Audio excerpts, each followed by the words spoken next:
Before he was called Satan, before he became the adversary, before darkness followed him, there was another name, Lucifer. And according to the traditional Christian understanding of Scripture, he was not created evil. His story begins in light, with beauty, with power, and with a place among the heavenly beings.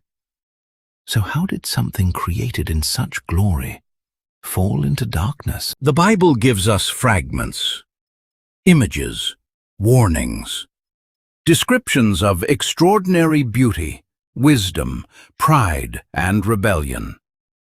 In Ezekiel, we encounter imagery describing a being associated with Eden, the mountain of God, precious stones, beauty, and extraordinary splendor. But we must be careful. The passage directly addresses the king of Tyre. Christian tradition later saw in these words a deeper spiritual picture of Satan's pride and fall. Whether read as prophecy, symbolism, or spiritual reflection, the warning is unmistakable. Beauty can become pride. Power can become corruption. And even the greatest created being is still a creature. The rebellion did not begin with a sword. It began with a thought. Lucifer looked toward the throne, and somewhere within his heart, something changed. The question was no longer, "How can I serve?" It became, "Why should I remain beneath him?" The prophet Isaiah describes the pride of the king of Babylon with words that Christian tradition has long associated with Lucifer's rebellion. "I will ascend to heaven. I will raise my throne. I will be like the Most High." Those words reveal the heart of rebellion. It is not enough to possess greatness.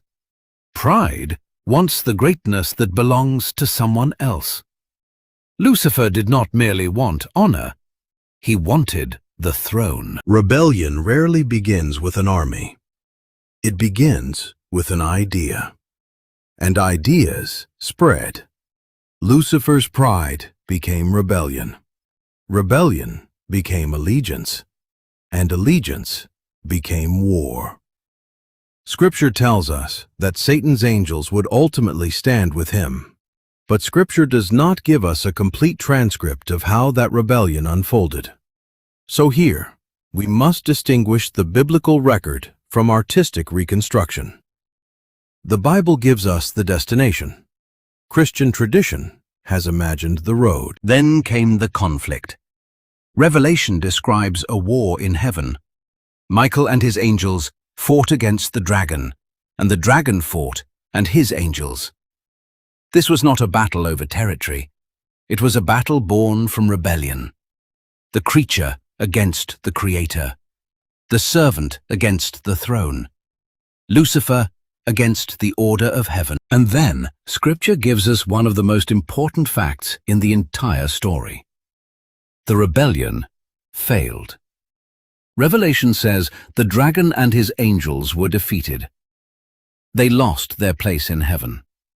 The one who wanted to rise would fall. Jesus would later say, "I saw Satan fall like lightning from heaven." Imagine the meaning of those words.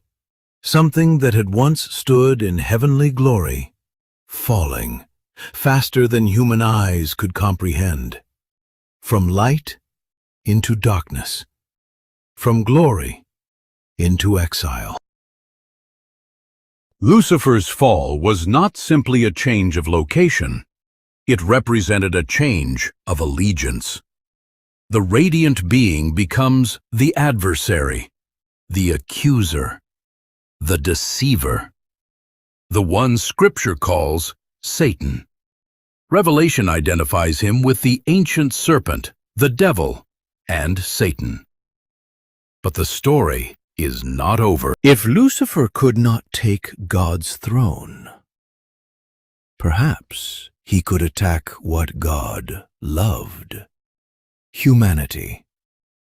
Scripture now takes us to Eden, a perfect garden, a perfect world. A man, a woman, and a serpent. Whatever else we may say about the details of Satan's fall, the biblical story makes one thing clear. The adversary would now turn his attention toward humanity. The strategy was different. No army, no battlefield, no lightning. Just a question. Did God really say? The same poison that had infected Lucifer would now be offered to humanity. Do not trust. Do not obey. Take. Become. Choose yourself. Lucifer's rebellion had begun with pride, and now humanity would face the same temptation. Trust God, or trust the voice promising something greater. The fruit was taken, and the world changed. The first rebellion had fallen from heaven. Now another rebellion had entered the earth. From this point forward, Scripture tells a story of conflict, temptation, accusation, deception, human rebellion, and God's continuing pursuit of humanity. But the enemy's apparent victories would never be the end, because the biblical story does not end with Satan.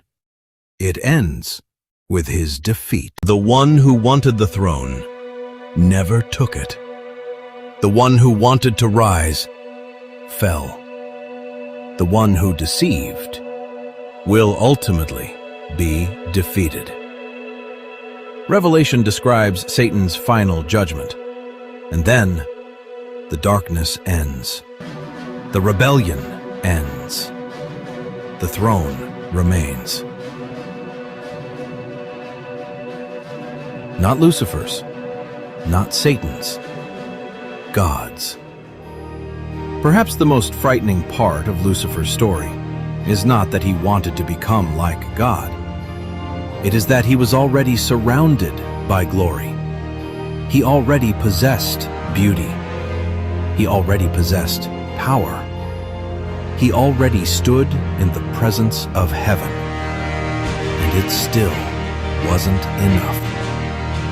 That is the warning. Not every fall begins with hatred.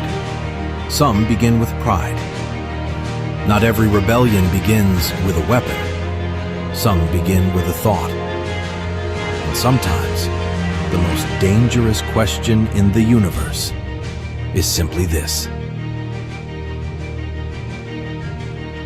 why shouldn't I be the one on the throne?